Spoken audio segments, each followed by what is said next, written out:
Vous souhaitez identifier vos gaspillages pour les éliminer et améliorer la rentabilité de votre entreprise? Vous êtes au bon endroit. Pensez à vous abonner à la chaîne, commenter et partager cette vidéo avec votre réseau. Nous comptons sur vous.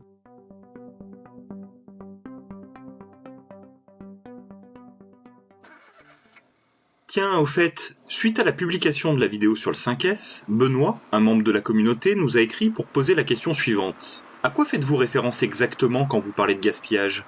Je me suis dit que la réponse pouvait intéresser toute la communauté. Ah, les Muda! Effectivement, c'est un sujet qui mérite bien une vidéo dédiée. Les gaspillages, Muda en japonais, nous proviennent eux aussi du système de production Toyota.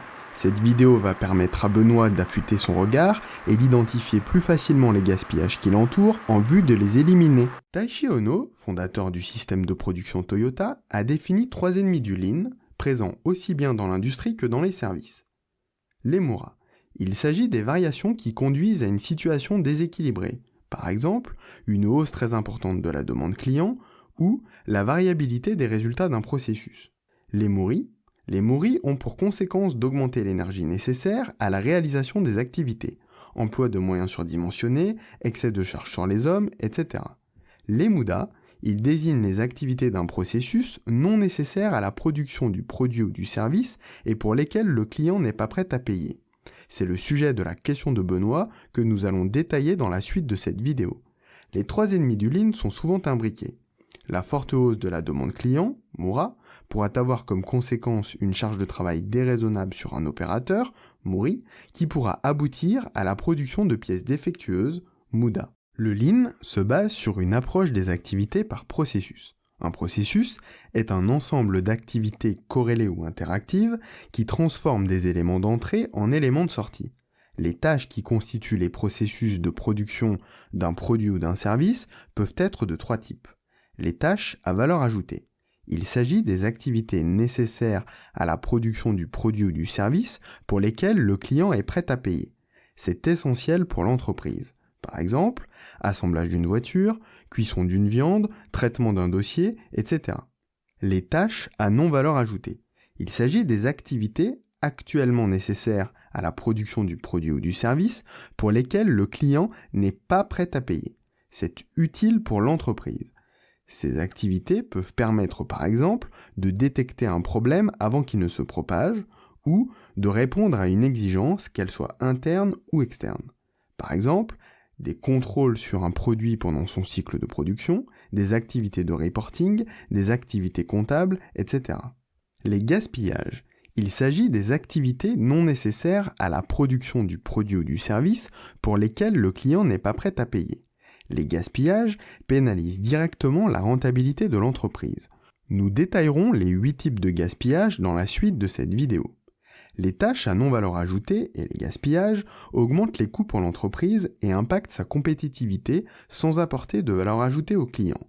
Pour créer efficacement de la valeur, il est nécessaire d'optimiser les processus de l'entreprise en cherchant à maximiser la proportion de tâches à valeur ajoutée, en éliminant les gaspillages et en réduisant le nombre de tâches à non-valeur ajoutée. L'observation de l'exécution des tâches va permettre de recenser les activités menées par l'équipe et d'en quantifier le temps associé.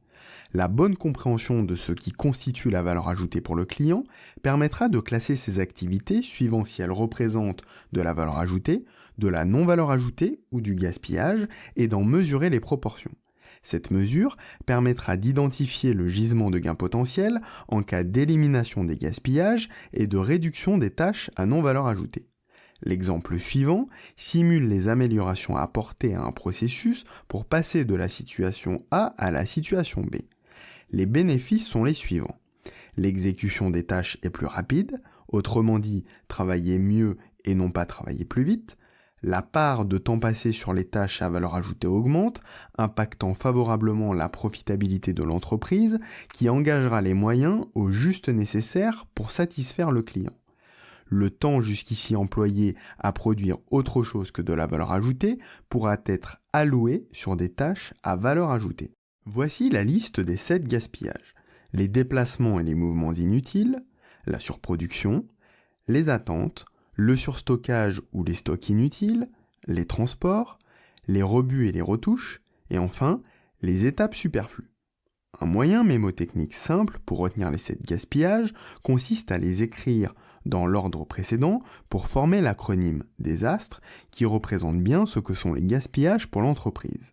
À ces 7 gaspillages, tangibles et observables sur le terrain, vient se rajouter un 8e gaspillage, la sous-utilisation des compétences.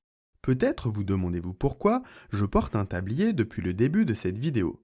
Mon fils adore les burgers, surtout quand ils sont faits maison.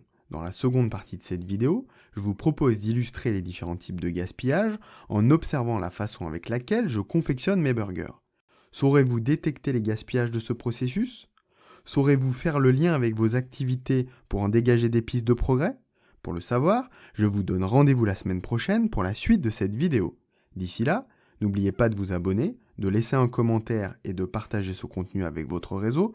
Nous comptons sur votre aide pour contribuer au développement de la chaîne. À la semaine prochaine, merci.